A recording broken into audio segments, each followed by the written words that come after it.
They called it a fluke.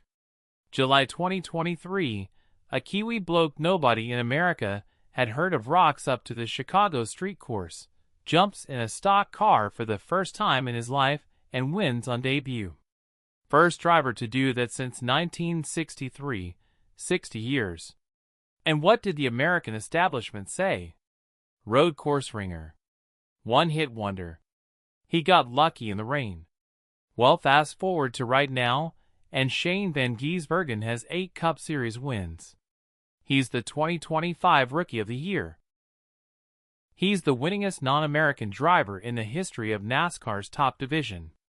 And he did it while the good old boys who've been circling ovals since they could walk stood there watching his rear bumper disappear into the distance. This isn't luck. This isn't a fluke. This is a takeover. And here's the part that should keep every single person in Charlotte awake at night. SVG isn't the invasion, he's the scout. The first bloke over the wall.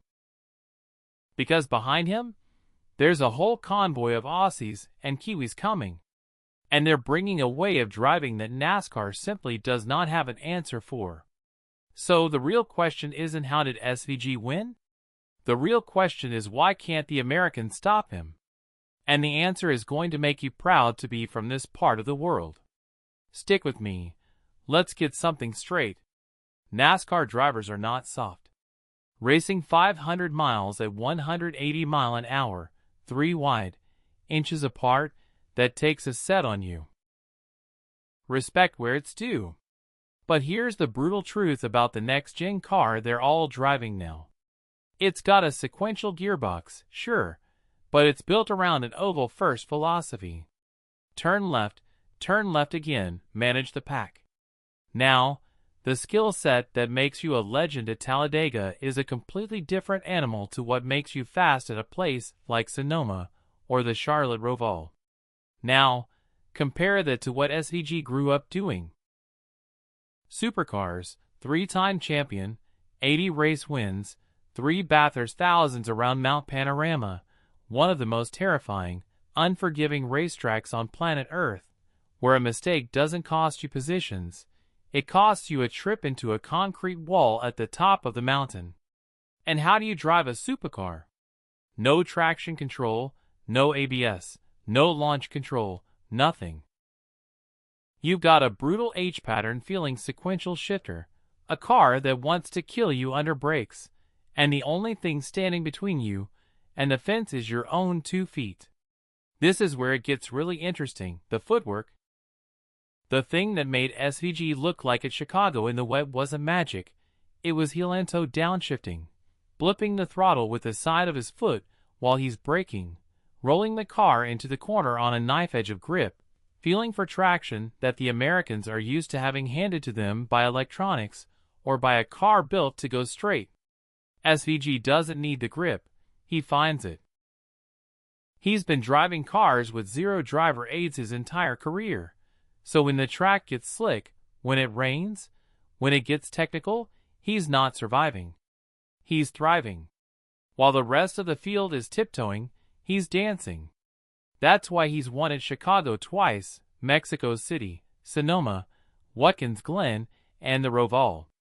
5 straight road course wins at one point. He tied Jeff Gordon's record for 3 consecutive road course wins from pole.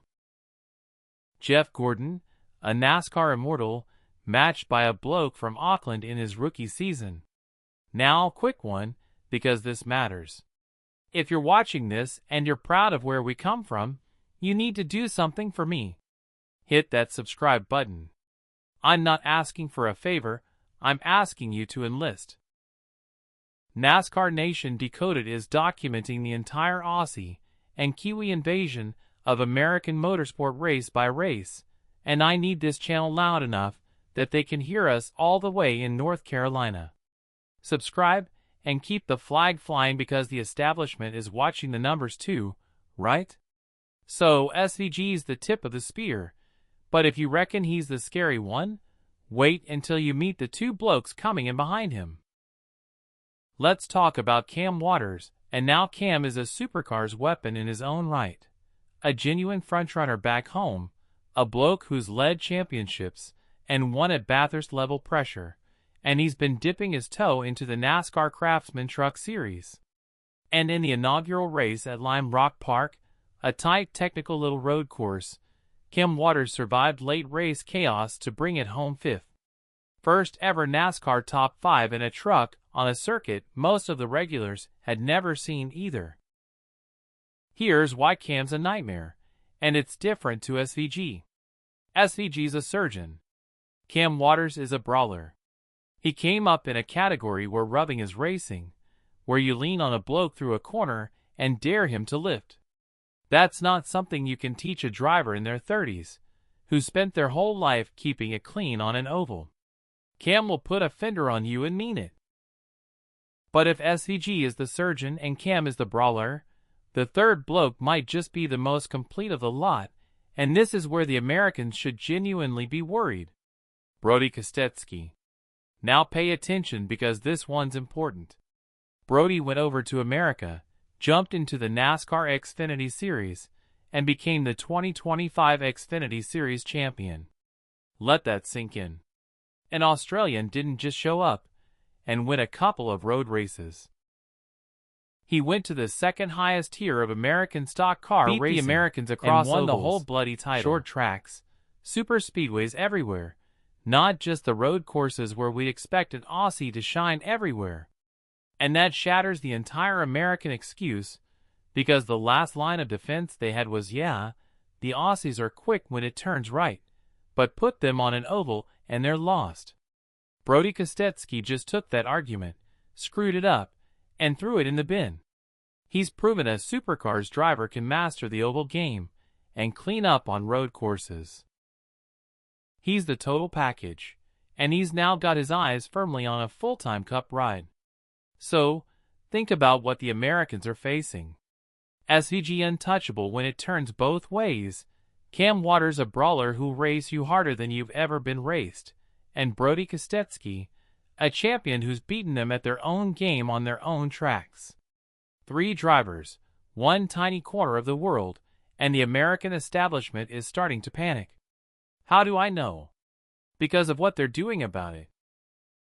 Here's where it gets murky. For years, NASCAR has been quietly tweaking the rules. More short tracks, fewer road courses on some calendars, debates raging in the paddock about how many road and street events belong in a championship built on ovals. And funny enough, every time an Aussie or a Kiwi turns up and embarrasses the field on a road course, the conversation about cutting back road courses gets a little bit louder. Coincidence? The fans down under don't reckon so. Go into any NASCAR comment section, any Aussie racing forum, and you'll see it. Fans calling it the anti-Kiwi agenda. The theory goes like this. NASCAR built its entire identity on the American oval hero, the local lad who races the way his daddy did. And now here comes this Kiwi who wins in his debut, wins Rookie of the Year, ties Jeff Gordon's records, and he doesn't even sound American.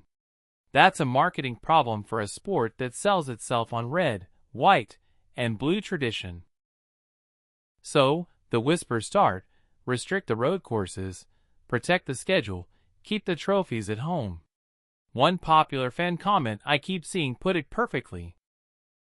They didn't have a problem with road course ringers until the road course ringers started winning championships. Now, is it a genuine conspiracy? Probably not a smoke-filled room plot, no. But is there real gritty resentment that a bloke from Auckland is rewriting the record books? Absolutely. You can feel it. And every rule tweak that just happens to make life harder for the road course specialist lands like a message: this is our house. But here's the thing they've completely missed, and it's the bit that changes everything. You can't rule your way out of talent. You can trim the road courses. You can shuffle the schedule. But Brodie Kostecki already proved the Aussies can win on the ovals too. The door isn't just open, it's off the hinges. SVG kicked it in, and now the whole neighborhood back home is looking at America and going, "Hang on, we can do this!" Because that's what SVG really unlocked. It was never just about one Kiwi winning one race in the rain. It was proof of concept, proof that a driver forged in the fire of supercars. No aids, no mercy, brutal cars, brutal tracks, arrives in America over-prepared. It was proof that the pathway works. And every young gun in Australia,